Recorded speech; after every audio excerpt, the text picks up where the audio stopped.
giving you all of the apps I used when I traveled across Europe for 35 days, visiting 9 countries, staying in 14 different cities.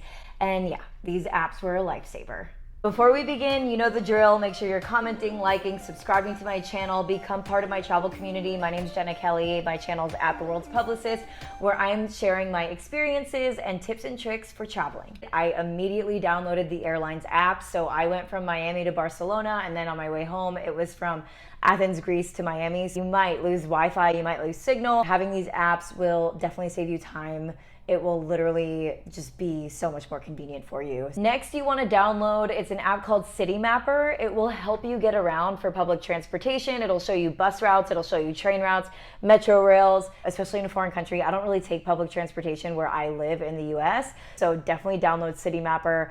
It works like a charm in Europe for sure. If there's a language barrier, this one sounds pretty obvious and pretty basic, but the Google Translate app, especially because it has a feature on there where you can take a picture of, for example, a menu that you're looking at and you don't know what the food description is, and it will translate like the full photo for you. And it has a bunch of different languages, so it helps for every country that we went to that had a language barrier. Next, I would say the currency app. If you are trying to budget or you just want to know how much you're spending in your local currency, for example, I'm in the US, I can plug in how much I want to spend in US dollars and it will translate to, for example, euros, and I could do vice versa, see how many euros I'm spending and how that translates to the US dollar. And it works for all different currencies. I use it in the UK, I use it in Switzerland, I use it in Prague. It was so beneficial to see like how everything was translating and what I was actually spending and if things were worth the money to spend and all that stuff. So definitely download the currency app if you are going to be there, especially for a prolonged period of time.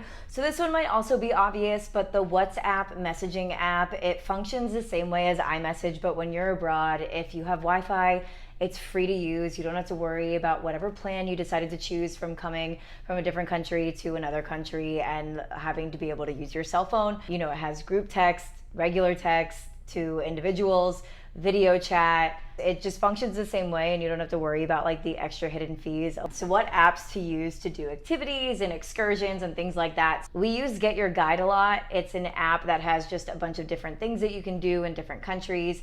And it was also super helpful for us because we booked like a sunset cruise in Barcelona, which was the first country that we all went to.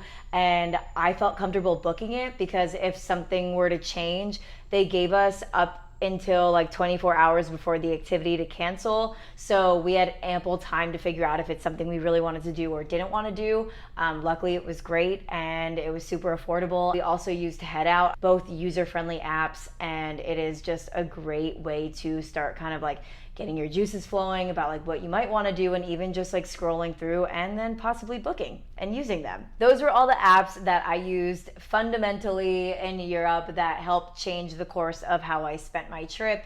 Again, make sure you like, comment, subscribe to my channel, become a part of my travel community at The World's Publicist. Tell me more things you'd like to see, more experiences you'd like to know about. And until then, I'll keep posting. Bye.